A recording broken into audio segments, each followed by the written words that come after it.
This is what they mean when they say they don't make movies like this anymore. Something for thinking people to observe, seeing behind doors that you're, not meant to know what's going on. That sense of intrigue and skullduggery and, backroom deals and things like that. All that stuff is great. Hello, and welcome to At the Movies with Mike and Marie, a show where two film professors talk about movies. I'm Marie Westhaver. And I'm Mike Giuliano. And we're going to talk today about Conclave and about We Live in Time, starting with Conclave. Okay, Mike, I remember back in 2011, you and I showed a movie called We Have a Pope at our International Film Festival. And when this movie came out, I thought, wow, this is going to be so much like that movie. And it kind of was and kind of wasn't. Habemus Papam. We're going to use some Latin. We're going to use some Latin today. Actually, the timing on that was coincidental, but it was so serendipitous. I remember that. And the audience just couldn't quite believe it, that we have these prophetic powers. And I did nothing to dissuade them. But anyway, yeah, the papal politics is as intrigue-ridden, as Byzantine as any politics. The two films otherwise are quite different. You're right. I think with Conclave, as we speak, it's getting a lot of media buzz. A lot of people have mentioned it to me who otherwise, not that they don't mention other movies to me, but that's like, front and center, something they ask me about or they tell me their reaction or anything of that sort. So I kind of gauge the public interest that way. Commercially, as we speak, it's been doing well for, a relatively small film. And so all that by way of a quick preface for, again, as we speak, because, we have these archives and who knows when somebody will listen to it and say, he was so wrong about that. But as we speak, last time I say that, I am hoping that Ralph Fiennes is nominated for an Academy Award for Best Actor, and I'm hoping that Isabella Rossellini is nominated for an Academy Award for Best Supporting Actress. So let me get my pitch in there. I'm not a voting member, but I can say that on my own terms. The thing that needs to be said immediately about Conclave is to look at the title itself. And I was only half joking when I mentioned Latin before, because the word conclave, coming from the Latin, means a room that can be locked. And this is a crucial visual as well as thematic motif in the film itself. It's not coincidental from a filmmaking perspective that the Vatican has a lot of oversized doors, and that when you're a cardinal inside the Sistine Chapel and you're voting, and of course it is in complete secrecy, that yes, even they have their phones taken away, they're really just meeting with themselves. And there's a lot of emphasis for your eyes and for your ears on doors being locked and unlocked. And one reason why that's such a crucial motif isn't just that the vote needs to be in secrecy. And of course, we're inside the door, fortunately, we can be privy to that. But the fact that this is a film in which virtually everybody has a secret. I mean, it's sort of a Roman Catholic twist on I've got a secret. It's like, well, what about you? You've been a cardinal for years, but guess what? Here's a skeleton in your closet. And the thing is, it's borderline ridiculous at times that way, but some people cynically say, well, all politicians are like that. They've all got secrets in the closet. So that's actually also a preface of sorts by way of it's easy to talk about this film, but guardrails. We've got to be careful not to have any spoilers at all. And there's some really big spoilers as it goes along. So let me just sum up the long-winded preface by saying that the film itself is really entertaining. It's just really engaging, and it's truly an audience. I mean, I saw it with a large audience. I was hosting a screening of it and saw it with a large audience, and it made such a difference to have that audible response from people, occasional actual gasps and people saying things out loud. It was something they hadn't expected in the film. And I love that because it gives you a sense of the communal experience. I'll turn it over to you, Marie, and I think it's actually so fitting today that you have a lot of red in the background as we Zoom each other here, because I think almost all the costumes in this film are red. So with that, I turn it back to you. Yeah, a lot of red and a lot of black and white. Very visually exciting. And I'm with you. I really think this is a spectacular movie. This is what they mean when they say they don't make movies like this anymore. Something for thinking people to observe, seeing behind doors that you're, not meant to know what's going on. That sense of intrigue and skullduggery and, backroom deals and things like that. All that stuff is great. And kind of like with the 2011 movie, We Have a Pope, where we had that every single seat was filled. I was in a very full theater. And I had seen two other movies that day. I had seen Venom and the other movie we're going to talk about today, We Live in Time. And those two movies, I was all by myself. And by the time I got to Conclave, I was shocked to walk in and see a full audience. And like you said, it made for such a good experience. You could hear people gasping, like you said, talking amongst themselves at a couple of times. But one thing I found very wonderful about this movie, and I'm with you with both of those Academy Award nominations, if anybody's out there listening. Ralph Fiennes, he plays that role with this overwhelming sense of obedience and quiet, contemplative, wanting to do the right thing. He just hits that note just right. But there's so many other great people in it, like Stanley Tucci and John Lithgow. Some parts of what make it fun is when you're following up on, like you just saw, part of a secret being revealed, and you can't wait to get back to that character to see what's going to happen. So I think the casting on this was just really, really spot on. Well, for this as a papal thriller, you mentioned it as a thinking person's film. I think even an unthinking person can appreciate this film and enjoy it. And what I'm getting at there is it hits some primal notes there. Like the moment you see somebody in a position of power, as all these cardinals are, and indeed the Ralph Fiennes character, he's the dean of the college, if you will, and certainly an upstanding character, or we assume so. But some of the others we kind of assume must be villainous. But what I'm getting at there is almost any audience member, I think, would be hooked on this because you're introduced to this closed circle of people with tremendous power, and they're taking not just a vote, but it's ballot after ballot. They've got to agree on who the next pope's going to be. And that just sort of gets you pulled into the intrigue, and it's really kind of exciting at that level. And I would also mention another. This film's based on a book, but films like this oftentimes are. But go back to like Dan Brown's Da Vinci Code. That's a case where whether you're Roman or Catholic or not doesn't matter. Whether you're religious at all, whatever, you get hooked on the mystery and the intrigue. And not that the religion is just an excuse; it's a very important setting. And indeed, you can't go wrong with the Vatican. And here they recreate the Vatican on a Cinecittà soundstage very effectively for the Sistine Chapel. So all that is like, if I say eye candy, I'm not saying in a dismissive way at all. It's really a pleasure to see the film there. And I think those are things that pull in any audience. The fact that, we're all intrigued by human nature and just how we're less than perfect in all sorts of ways. And also we just simply enjoy what I call visual pleasure, just simply having those wonderful costumes. And I always say that, myself as an Italian Roman Catholic, we have the best wardrobe. I mean, not saying against any other religion, but we have the best costumes. And so to see all those costumes on display is really splendid. And again, this is where, like, for instance, think about when a pope is elected, or think about when, a pope dies, any of those major events, the world is riveted. And this is a lot of non-Catholics. You want to see the ceremonies. You want to see that splendor in St. Peter's Square and so on. And that relates to the final thing I'll say at the moment, which is one thing that I think that hooks any audience is we have some interest in, well, what's the process? How do they vote? I mean, we've been going through a presidential election, and so people wonder, how do they vote there? So inside the Sistine Chapel, and what I did like about the film is, among other, it's a procedural. And again, think like police procedural. This is a College of Cardinals procedural. How do they handle the vote? All the minutiae of it. And for instance, we're all familiar with that image from outside the church, if you will, standing in the square waiting for the smoke to rise. Will it be black smoke or white smoke?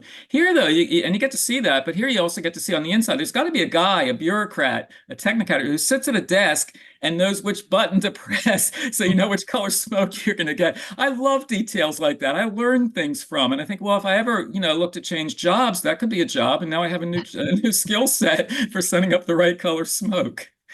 So that's your next gig. You're going to be Smoke Dude. I guess so. Didn't you find that interesting in the film? I mean, it's incidental to Yes. the story per se, but isn't that fascinating sometimes? Just those details. I think that's actually one of the great strengths of it because it does bring you into this, very exact world. I mean, even when they close off the apartment where the Pope has, been removed, and they show you all of that, zipping up the body bag and removing the body, and they take the ring off his finger and they melt it down, and then they close the door, and there's this crimson ribbon, and they seal it with the papal stamp. I mean, it's this whole pomp and circumstance. And you're right, the costuming, especially the hats, are just spectacular. Well, what's funny about that scene where the papal apartment is sealed off? because I was hosting a screening for it, there was an audience Q&A, and somebody made a logical, not quite objection, but just observation afterwards, like, well, okay, the Pope has died, and they've got to seal off the apartment and so on. And the way they do it is essentially ceremonial because, they put the ribbon and I call it the wax seal, whatever, they do all the official hullabaloo that way. And yet, when one of the cardinals later on wants to get into that apartment, all you got to do basically is open the door and walk in. And it was a logical observation, verging on objection there. That well, wouldn't they? And I thought, wouldn't they at least have like a Swiss guard standing there by the door? But joking aside, the observation I made back during that Q&A was, well, you know what? These are primarily like everyone is a cardinal or in the cardinal's orbit, if you will. And the way that door is sealed at the papal apartment, to break that seal amounts to a sin. You know what I mean? I mean, I don't know how it actually reads in canon law, but like this is the real official closure of the door, so you don't open it lightly. And that's another indication of detail here. Like, yes, you could actually put a good padlock on it. There are things you could do. But, again, we're in a different world here. And Marie observed this a few minutes ago that, the rules of the game, how are things handled deep inside the Vatican? And I love that. Now, one other reservation you could have about the film is there's no shortage of intrigue at the Vatican, whether it's the Vatican Bank or any number of other things. And the film occasionally will allude to things like that. It's not going deep. You know what I mean? And I have nothing against surface pleasure because I have so many films that don't provide any pleasure at all. So I'm all for surface pleasure. And let me ask you about that strand there in that, there's a lot of human venality and some suggestions of what all is going on at the Vatican, but it's not that kind of investigative film. It's not going to go deep on any one of these matters. I think it just sort of touches lightly on them. And that's not a complaint on my part, just an observation. What do you think? Yeah, I think you're right about that. Also, in terms of I mean, it's not really sealing the door at all, and they don't have a guard. I mean, obviously it's the honor system, and if you cannot trust, the cardinals, I mean, who can you trust, right? But that's actually kind of visually sort of setting you up for the fact that everything is kind of on the honor system, and which one of the cardinals are on the up and up. Which of the gossipy stories are true or will pan out to mean something? In terms of it being gossipy, though, I'd say it's good trash. But you're right, it does kind of sit at, it does not really go that deep. I think that maybe but then on the other hand, it's adapted from a book, so you're kind of constricted by what the story actually is, aren't you? Even though they Well, changed the yes, name of the Ralph Fiennes character. well, yes and no. I mean, in terms of literary adaptations, there's some, and I have not read the book. Since I'm in confession now, I'll confess that I haven't read the book. I haven't read the book. Okay, I've read about it, but haven't read it. So there you go. But in any event, in terms of literary adaptations, sometimes there are source novels that I would call like sacred text. Like if you tamper with it, at your own peril. There are other books where my basic response is, who cares? It's source material. Take it, do what you want with it. Maybe you just want the title and then do what you Mhm. want with it. So I don't think you have any real obligation in that respect here. So I don't think that, for me at least, that wouldn't be an issue if you wanted to totally transform something as it is on the page to how it would be on the screen. Because after all, it's usually a mistake to be too faithful. You're in a different medium and you have to make adjustments and changes. And so, generally speaking, I have no problem with that whatsoever. There was also some moments that I thought were just sort of fun, where you saw these cardinals just doing normal people things, like trying to get in that last smoke before you have to go in and be sequestered, and going through airport checks and scrolling on their phones. It was sort of fun to see that, and then contrast that with the sort of inside baseball of what goes on in the conclave.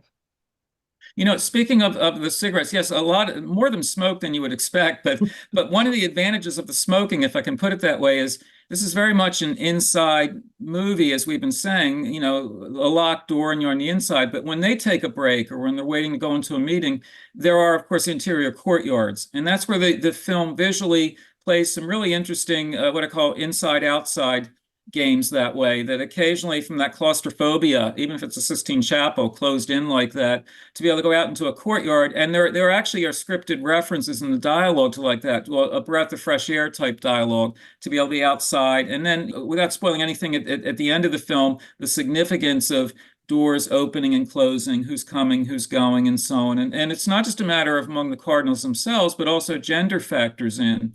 Because it's an all-male clergy, of course, but a lot of the support staff would be the nuns who are, whether it's serving a meal or carrying a message or what have you. Being careful not to ruin anything here, but where a nun will say, well, we're supposed to be invisible, but we have eyes and ears, we hear things, and there's a degree of feminine assertion there that's really quite powerful, I think, within the film. Even though I just said it's surface pleasure, there's some serious issues percolating here. And I love the way things like that are handled, because sometimes the film can be quite subtle. And in some ways, it sort of bludgeons you over the head, but there are other things can be quite subtle sometimes. If you see the men in the foreground in their papal, in their cardinal robes, arguing and gossiping, 10 feet in the background, there's a nun walking by carrying a tray, and she's got eyes, she's got ears, she's picking up on some of this. And that will actually factor into the story in a significant way. So it's actually carefully constructed. And that's part of the inside-outside thing in terms of where people are placed inside the Vatican and when you can go out for a cigarette break, which actually cigarettes are healthy in that respect. It takes you outside of the meeting and out into the courtyard. But what do the guys do? They still gossip out there. So they're like anyone else. What's the trash talk? And actually for viewers, again, whether thinking or unthinking, it really holds you, because you think, well, you hear all these stories because they're telling stories about each other. Well, what can you trust? Like people, there are a lot of power plays here. Who really wants to be Pope? And all these voting coalitions, I'll back you. And it's almost like Italian politics outside of the Vatican, where you have all these different political parties jousting for power, and no one party has enough power to simply claim the prize. But you have collaborations. Well, like if you give me your vote, I'll do this for you. And it's horse trading. And here you have what amount to political parties inside the Vatican. Now, what are the parties? Well, not formally speaking, but in terms of, give me your vote and I'll do this for you, blah, blah, blah. You have a liberal wing, if you will. You also have a very conservative wing. There's one of the cardinals who would like to be Pope, actually, but who wants to see a return of the old Latin Mass, the Tridentine Mass, who's so conservative, he wants to go back to when we used Latin before. We'd be doing this show in Latin if he had his way. And so you get those, and that's a very real argument inside the church today between the more liberal wing and that arch conservative wing. And I love watching scenes where that plays out in their conversational exchanges. And that's part of the horse trading. It's just like, okay, well, I want to be Pope, and so give me your vote, and then I can do this or that for you. And people are making deals. That's what it is. I don't know how God looking down feels about this, but here down on earth, people are making deals. It's how sausage is made. You don't really want to see that process, but then again, you do. Well, there's something there that they say in the movie about only those who don't seek power deserve to have it. That's sort of an interesting thread in the movie. And, they talk a little bit about doubt. And one thing I thought they also did really well is the very beginning when the Pope has died, they kind of explore a little bit the personal relationships he had with some of the people around him. I mean, there were people really devastated that they'd lost this friend. Anyway, by the time you get to the part where they're gossiping and they're doing all these deals and stuff, breaking the rules is just fun to watch. But we need to move on to our second film, which is called We Live in Time. So I have to say, I was so excited about seeing this movie because I love these two leads, Andrew Garfield and Florence Pugh, and they are the best thing about it. I'm going to start off by saying that I love this movie and I highly recommend it, but it has serious problems. And the I would first focus problem. I'm sorry. I want to focus on the serious problems. Do you Well, want to go first first, one, or should I go first the with first serious serious problems? problem is that it's told non-linearly. And I was so lost. I mean, I was just trying to figure out where are we, and until she changes her hair in, various time periods, completely lost. That's the first problem. That is the major problem in the film. It has a non-chronological structure. There are three time periods involving a relationship between the characters played by Florence Pugh and Andrew Garfield. And the thing is, as it jumps around, and boy, does it jump around from one period to another, it's slightly confusing much of the way through. And it can often take you a minute or two to realize where you are, to get grounded. And the way you finally do that is changes in hairstyle, clothing, degree of pregnancy, anything that might sort of indicate where you are. That is so distracting. It really lifts you out of the story because you feel like, I felt like, well, am I the village idiot? Like, I don't, where am I right now? And Hmm. it takes me a minute or two, and then just as I'm getting caught up, it jumps to some other time period. That's irritating after a while. But what makes it incredibly irritating, actually, is that nothing is gained from a thematic perspective. I have no deeper understanding of these characters or of underlying issues, personal background, yada, yada. None of that. And in fact, when I was hosting it for a screening, people kept saying that in the audience. They said, like, we didn't learn anything new or different because of this. We just got confused by it. And I think that's a fatal flaw in the film. A second major problem I would point to, because I really didn't like the film, and a second major flaw would be that the Florence Pugh character, she's a cook. She's going to get cancer. So there's a lot going on in her life, and there's some reservations about how she's treated as a suffering woman within the script, and that's a whole other. We go on for 5 hours about that in terms of what the male directors and screenwriters do with such characters. But that's sort of like almost like an extended discussion. But what's the fatal flaw in that respect is her character is fairly well developed. Whatever the flaws might be in the scripted logic and in the male gaze at such a character, blah, blah, she's got presence on screen. However, the Andrew Garfield character, and so many people just before the screening were saying, oh, they love Andrew Garfield. He's such a sweetheart. They want to marry him, this and that. And well, after seeing this film, I don't know if you want to marry him, but within the film, his role is so underwritten. She's the cook, as I say. He actually works for a cereal company. He's as bland and as anonymous almost. As I referred to him as an attractive cipher. You don't really get to know him that much as a character. It's a really underwritten role. And what happens is they end up going, and it's no knock against him as an actor, but what they do in the filmmaking is there are many close-up shots, reactive shots, not just of his face, but of his weeping eyes, because this is a weepie, this film. Bring your tissues. And that to me was like, that's asking a lot of us. Like every time we should be getting some dialogue, some background on him, some insight. What do? We get a close up of his eyes and they're moist. Well, my eyes weren't moist at that point. I was turning the movie off. And then it's also really so a third major knock from my perspective is it can be incredibly heavy-handed at times. Without belaboring the specific symbolism here, because we'd have to get into all kinds of specifics of story and incident and so on. There are a lot of eggs in this movie. Some are fertilized and some not. And so we can relate that to, pregnancy cycles and yada, yada. But the thing is, like sometimes you have a scene like that where if somebody holds up, a dozen eggs, I think, oh no, we got more eggs here. And so the film sometimes just sort of, I would never throw eggs at a screen. That's for Rocky Horror Picture Show. But there were places where I was like really losing patience with it, the way it clubs us with that. So I found the film actually very disappointing. And yet you're right, Marie, it has two actors that we really enjoy watching, and they made it watchable. Let's put it that way.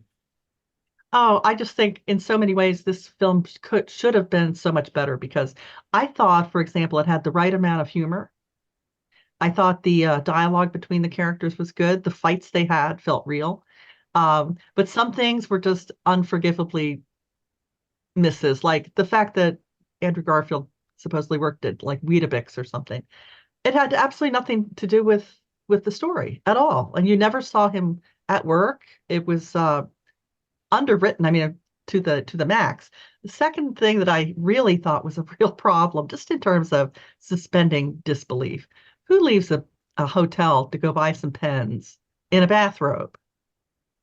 Yeah, I Walking know. down the street, crossing a bridge in a That's bathrobe. That scene made me so Ridiculous. angry. It made me so angry because it was so unnecessary. Like it would have been so easy, like, put on your pants kind of moment, right? But I suppose it was meant to be amusing or, visually clever or something. But the whole time I watched it, I thought, what a fool. I mean, it seemed like really stupid behavior. And whatever sympathy I had for these characters, and you should at certain points in the storyline, I thought, come on now. I mean, this is like they thought, well, wouldn't it, you can imagine like on the set, somebody saying, well, what if you just go out the door in a bathrobe? Like I thought, well, what are the situations, unless there's like a 5 alarm fire at the hotel and you have to flee all at once, what are the situations where you would actually do that? And Marie, that was like the single most irritating scene in the whole film. And I never got over that. I thought, this is so dumb. It's so dumb. So dumb. Now, it is trying to make you think, don't think about the future. All you have is now. It tries to make a case for this. In fact, Florence Pugh's character makes a case for this. And then there is no follow-up for that whole, the fallout of what that meant and how it affected Andrew Garfield. It just like completely like fell off the radar of the entire story. Now, I don't want to do armchair psychoanalysis on that, but at the risk of doing so, it seems to me that when they decided to go with the nonlinear structure, initially heading into it, that might seem like a good idea because some films have done that before and it can work well. But I think what happens is once you get locked into that, they just like barreled ahead. You know what I'm getting at? It's like there wasn't the further thought process, as if they were all just still wearing their bathrobes as they sat around the conference table. It's just like it's like conceptually that might have worked, but then on the follow through, it's like, well, they've locked into it, and now that's how they're going to do it. And at that level, they probably pat themselves on the back, like, well, okay, she's got the appropriate hairstyle for this scene. You know what I mean? And then you can go home happy that day from work, right? Because you're in the film crew and you gave her the right hairdo. And it seems to me that they somehow stopped thinking at a certain point as to, well, how's this going to play? Does it make sense? Does it take us deeper into character? So yeah, I think the film's, from my perspective, a total misfire. What did you think about the scene in the gas station? In particular, I thought that the two characters who worked at the gas station had great roles in that moment, in that whole scene. They really, like, you felt like you kind of knew something about them by the time the scene was over. Well, ironically, I knew, yes, the incidental pleasure in that scene, they really are fun to watch. And ironically, I felt like I knew them better than I knew Andrew Garfield's character. I wanted the story to go off on a tangent. Let's have it be about not a guy who works for a cereal company, but guys who work at a gas station. Actually, what I found interesting about that scene is because of the way the story was told all out of order, it felt like that, they say at the end of your life flashes before your eyes. This was more like their life was flashing before your eyes. So that's why I thought the gas station scene worked, because for a moment you were those two people working there, Yeah, kind of observing this couple that you had seen do other things. good That I point. think for some reason that actually really worked. And I want to say something about the director too, because I looked him up and I watched Boy A, which is, I think, Andrew Garfield's first movie. So he had directed him before. And that movie was a gut punch. That's a really interesting movie, although I Yeah, it think the is. ending is kind of shocking. Yeah, no, it is. It's a solid film. And so yeah, that's one reason why I expected better from this one, because they certainly, he did good work there. Sure. So I guess we're saying life is short, and I'm saying go see this movie anyway because the chemistry between the two leads is spectacular. Even though, like I said, it has real problems, I really, really liked this movie. And you're Yeah, saying don't go see this movie. well, and for that reason, even with the gas station scene, I found myself thinking, I need to get gas today. So life is short. We got to live in the now, and this is what I need to do now. Okay, well, that does bring us to the end of our episode, but don't forget to check out our other podcasts at atmhcc.podbean.com. And we'll see you next time at the movies. See you then.